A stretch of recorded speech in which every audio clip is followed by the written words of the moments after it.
This guy, Cam Schlittler, just might be the future of the Yankees rotation if he keeps throwing that heat. And I ask you guys, you don't have to answer right now, are the Yankees fake baseball bullies? Let's check in and talk some baseball in the Bronx with Ryan Garcia of Empire Sports Media and the Fireside Yankees podcast.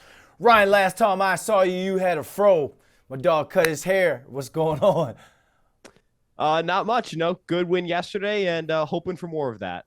All right, let's get into that, man, because Aaron Boone called Cam Schlittler a future staple in our rotation, and then he got 6 scoreless innings from the right-hander on Monday night's win. Has he pitched himself into being a future staple in the rotation? And if he keeps putting together these strong outings like last night, could he be a staple in the rotation come postseason? Yeah, I think he certainly put himself in a conversation where he should be in the conversation to get a playoff start. And when you look at the future of the Yankee rotation, I think Cam Schlittler is right in the middle of that mix. He has displayed the kind of upside that is very hard to find. There aren't a lot of pitchers throwing as hard as Cam Schlittler. There aren't any pitchers throwing the cutter that Cam Schlittler's throwing. He's got a nasty curveball, an emerging sinker. It feels like he is a tweak here or a tweak there away from being a potential frontline starter, a number 1 or number 2 starter for the Yankees if things fold perfectly for him. You're a numbers guy and you love the analytics. Is there a number that kind of backs what you're saying, or is there a number that Schlittler has put out there that's impressive to you so far? Yeah, I'll actually give you 2 pieces of data here. Number 1, he has the most pitches thrown by a Yankee starter at or above 99 miles per hour in a season since Garrett Cole in 2022. So this is a unique kind of flamethrower. The Yankees don't have someone throwing that hard in the rotation. And number 2, there's a number out there called Stuff Plus, which just measures how nasty your pitches are. And he is second among starting pitchers with at least 40 innings pitched this year in all of baseball. So this is one of the nastiest pitchers in baseball, one of the hardest throwers, just a unique arm talent. Talk about taking your advantage when you get a chance at the show. This dude, I feel like we're going to be talking about him from years on in when we talk baseball in the Bronx. He has been a positive on this team. Unfortunately, we have to talk about a negative. Anthony Volpe and his whole situation.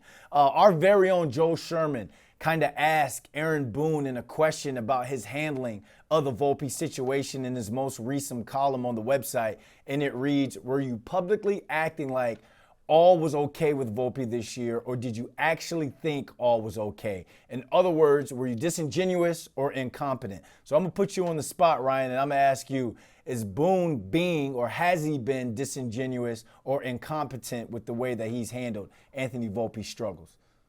Yeah, you're not pulling the punches here. I think with Volpe, obviously the organization is going to defend the player. They don't want to put him under all the spotlight, put all of their issues and struggles on him. I get that. But I do think that there needs to be a conversation about potentially not having him start the rest of the season. Not every single game on the bench, but at least being in competition with his teammate, Jose Caballero. Volpe is in the bottom 5 among shortstops in on-base percentage, OPS, wins above replacement. He has not been the standout defender that he had been in the first 2 years of his career. And with Caballero playing strong defense, being arguably the best base runner in the game and a decent enough hitter, you kind of have to ask yourself, if you're Aaron Boone, what's best for winning games now? And the answer to that might be Caballero at shortstop. Do you think we're starting to see the beginning of the end to Volpe's tenure as a Yankee?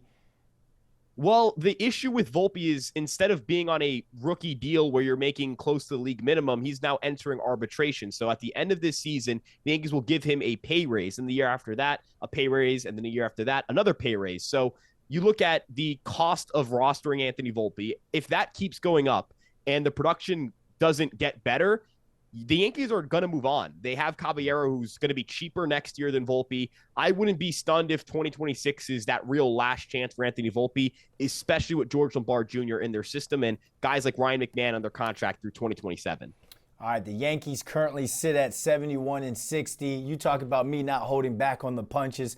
They beat up on the Rays and the Cardinals. Then they got beat up by the Red Sox, only to beat up on the Nationals last night. So it looks like the Yankees are that bully that beats up on the nerdy kid with the retainer and the glasses and the asthma, only to get punked by the jocks. So what are the Yankees to you? Like what is this team? How good could this team be with only a month left in the season?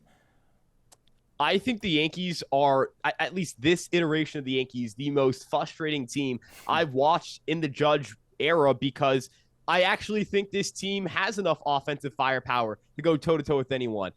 They have enough interesting pitching. You look at the names on the roster and you go, how is this staff struggling?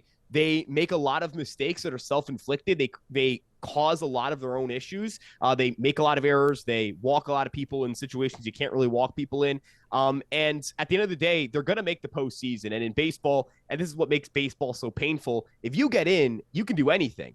And it makes it so painful because with this team, when they get in, I think there's not a single Yankee fan on the planet who can honestly tell themselves they're not going to be excited and at the edge of their seat for every pitch when October rolls around, because I will be. I know everyone will be. And I think this team's capable of winning baseball games at a high level. It's just they haven't put it together. Look at the Boston series, a million errors. The Toronto series that they played, the last two they played, tons of errors. So they do it to themselves. And that is both a reason to think they can turn it on in October and a reason to be very scared if they get to October.